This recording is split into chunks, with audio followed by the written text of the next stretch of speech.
వినాయక చవితి రోజున వినాయక వ్రత కథ విని తలపై అక్షతలు వేసుకుంటే నీలాపనిందలు తప్పుతాయని పెద్దలు చెబుతారు. అసలు వినాయకుడికి నీలాపనిందలకు సంబంధం ఏంటి ఇప్పుడు తెలుసుకుందాం.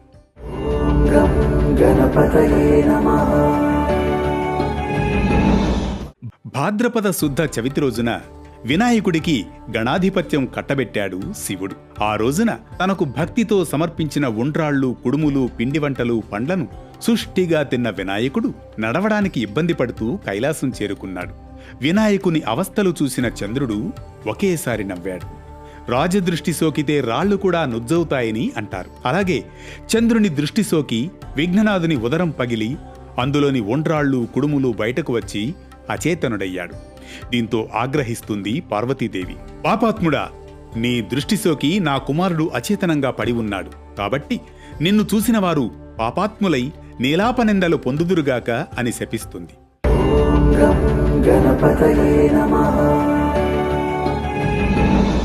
పార్వతీదేవి చంద్రుణ్ణి శపించిన సమయంలో సప్త ఋషులు భార్యలతో కలిసి యజ్ఞం చేస్తూ అగ్నిదేవునికి ప్రదక్షిణం చేస్తూ ఉంటారు.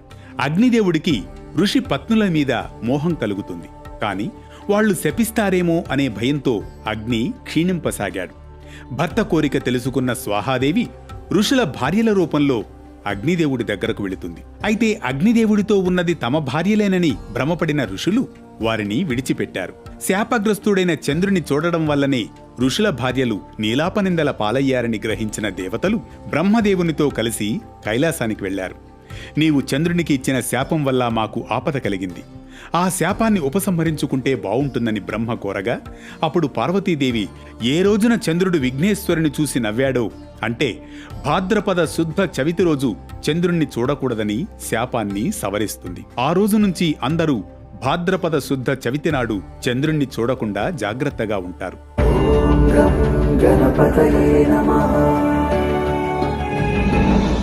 వినాయక చవితి రోజున పాలలో చంద్రబింబం చూసిన శ్రీకృష్ణుడు కూడా నీలాపనిందల పాలవుతాడు. సత్రాజిత్తు అనే మహారాజు సూర్యోపాసనతో శమంతకము అనే మణిని సంపాదిస్తాడు.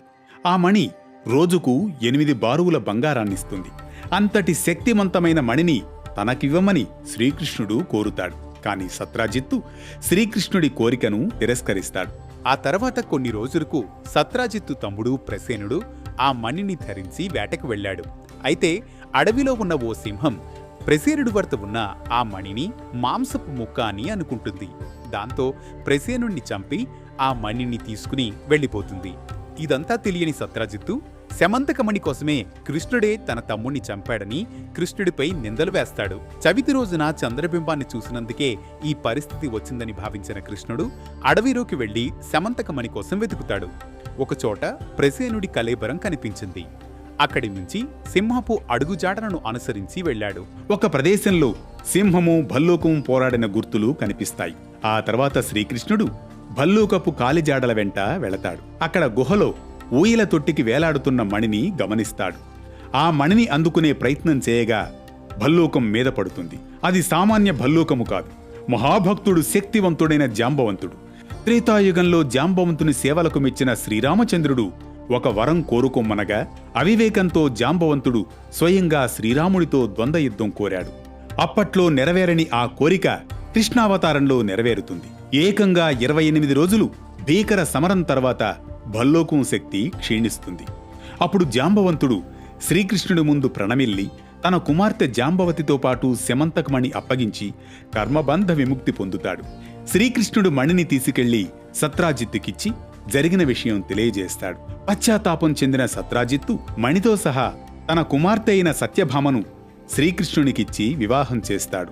ధర్మజ్ఞుడగు శ్రీకృష్ణుడు మణిని నిరాకరించి సత్యభామను స్వీకరిస్తాడు. వినాయక చవితి రోజున చంద్రబింబం చూసినందుకు శ్రీకృష్ణుడంతటి వాడికే నీలాపనిందలు తప్పలేదు.